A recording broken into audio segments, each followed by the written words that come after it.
વડોદરા શહેરના સમા તળાવ પાસે નવા ફ્લાયઓવર બ્રિજ બનાવવા માટે નેટ રકમની સામે 32% વધુનો ભાવ ₹56.56 કરોડનો ઇજારો અપાયો। સ્થાયીમાં મંજૂરી બાદ બ્રિજની ડિઝાઇનમાં ફેરફાર કરતા બ્રિજ હવે 120 કરોડમાં બનશે। નવા બ્રિજનું વિશ્વામિત્રી બ્રિજ સાથે જોડાણ સ્થાયીમાં બ્રિજના એક્સટેન્શનની દરખાસ્ત મૂક્યા બાદ સભ્યો સમા તળાવ પહોંચ્યા હતા। અધિકારીઓ અને સ્થાયીના સભ્યોએ બ્રિજનું નિરીક્ષણ કરી ચર્ચા કરી। નવો બ્રિજ બનશે તો ઉર્મી બ્રિજ નબળો પડવાની શક્યતા। આ મુદ્દે સ્થાયી અને સંકલન બેઠક તોફાની બને તો નવાઈ નથી।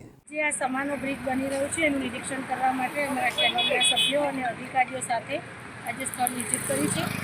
જે નિર્ણય લેવાનું હશે અમે તમારી સ્ટેન્ડિંગ કમિટીના ધ્યાનમાં લઈશું। જાણ કરવામાં નહીં આવે એવું કંઈ છે?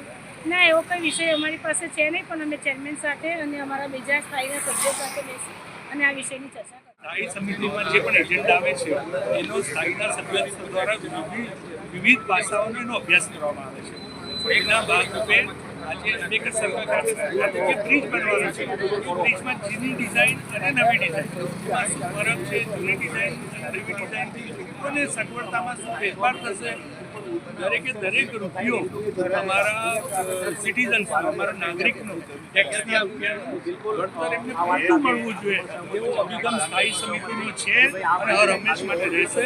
એના માટે અમે આ ભેગા થયા છે। આસપાસના જે દરેક નાગરિક છે આપ જોઈ શકો છો કે એમનો પણ વ્યૂ લેવામાં આવ્યો છે।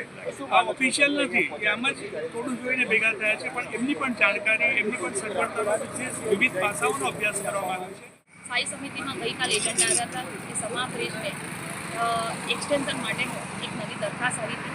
એના માટે આજે સ્થાયી સમિતિના સભ્યો દ્વારા આજે જોઈન્ટ વિઝિટ કરવામાં આવી છે।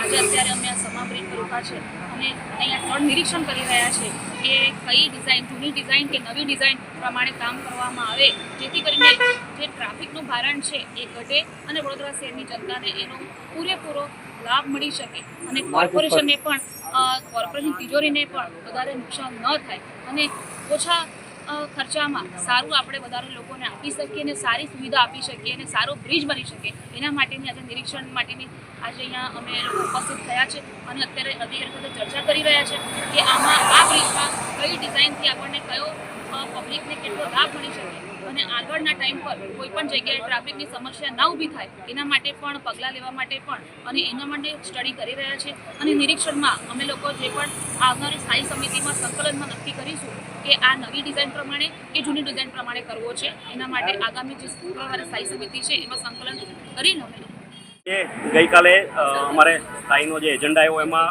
જે ઉર્મી 4 રસ્તાવાળો બ્રિજ છે એ ઉર્મી બ્રિજ તોડી અને આગળ નવો બ્રિજ બનાવો આખી લંબાઈવાળો એના માટે અધિકારીઓને બોલાવ્યા હતા કે આ બ્રિજ લંબાવવાની જરૂર શું પડે અને લંબાવવાથી શું ફાયદો થશે અને જૂની ડિઝાઇન બનાવવાથી શું નુકસાન થશે।